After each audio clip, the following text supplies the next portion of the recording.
Welcome to Productive Joy with Dr. Christie, where fun meets action.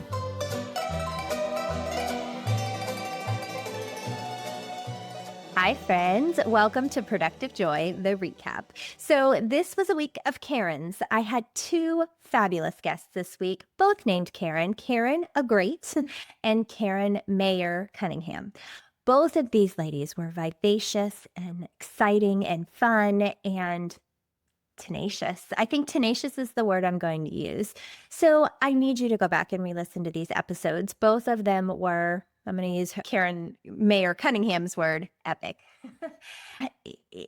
Here's what's important for you to understand. Every single week, I try to bring you humans who will be able to give you a nugget or two that you can use to make your world even more amazing than it already is. I don't ever want you to leave an episode and go, and this week that didn't happen. What I appreciated about both of these ladies is their willingness to take the gifts that they had and turn them into something that other people could use. Both of them were experts in personalities, and I think that's the part to lean into is they know who they are, they know who other people are, and they use that as a tool rather than a weapon. I think sometimes we sit in spaces where we think we have to know everything and that we're the only one in the room that brings any value. And that is just hubris. That is just simply not true. In fact, it's impossible for us alone to be able to see things from all sides and to be really, really good at anything. Instead, we need diversity of thought. We need other humans around us who are good at things that are different from our own giftings. To go all the way back to Amy Kemp, remember Amy talked to us about our unique genius. And I say all the way back, it was probably a year ago that she talked to us about finding your unique genius and leaning into it. Well, that was reiterated this week, and I want to challenge you. What are you really, really good at? What's your thing? What's the thing that you are incredibly gifted at? And then how can you turn that calling into what you do? It might not be what you get paid to do yet, but it could be.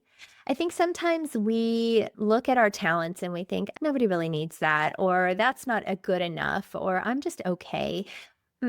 I had a really good conversation with a dear friend of mine recently, and she said, I just discovered something that I'm actually good at that I didn't realize I was good at. And she was talking about de-escalating a situation when a client or someone is angry. She's really good at talking people down. That's a gift. Because I've been in rooms where everybody was pretty calm, and then this person came in and we were all amped up. That's a different gift, one I don't want to have. So I want you to do a little audit. I want you to think about the things that you are good at. And this probably won't be an easy exercise for all of us because we tend to self-deprecate. We say, oh, but I'm not really that great at this, or I struggle with that, or no, I'm not so good at fill in the blank. But you are.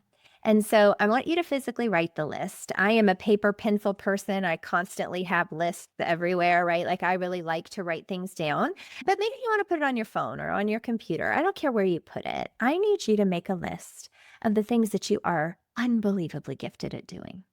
Because once you have that list, you can go back through the list and say, I'm going to do more of X.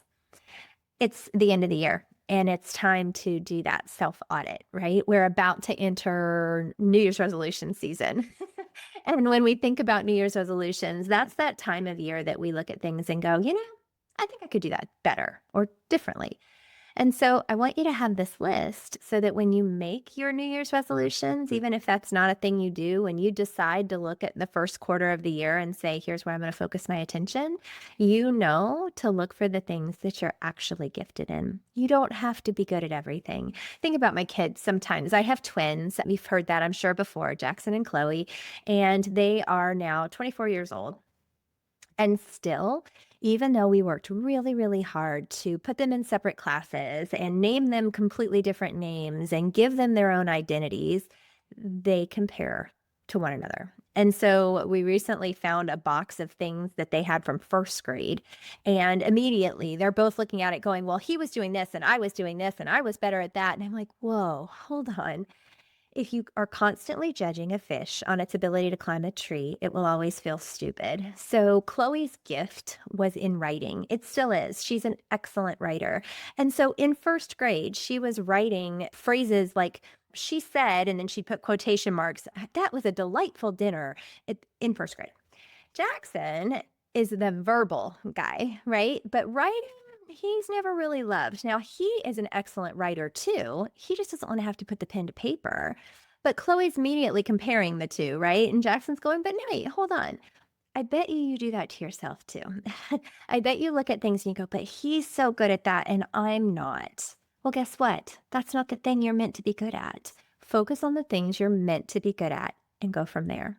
So that's my challenge to you today. I try to always leave you with some sort of challenge, and today it's this. We're in the throes of holiday season. It is about to be 2026, which is crazy. And you are in a space where you get to make some decisions. So I need you to think about what's going to look different in 2026 that allows me to use my talents, because you are exceptional. And I don't want anybody to ever be able to tell you you're not. So the more you know your own worth, the more you're able to lean into it and do the thing you're called to do. So that's the challenge this week. And as always, I need you to grab one or two nuggets of wisdom, something small, something big. Maybe it's from one of the guests this week, or maybe it's from this last couple minutes. But do me a favor and take that thing and figure out a way to turn fun into action.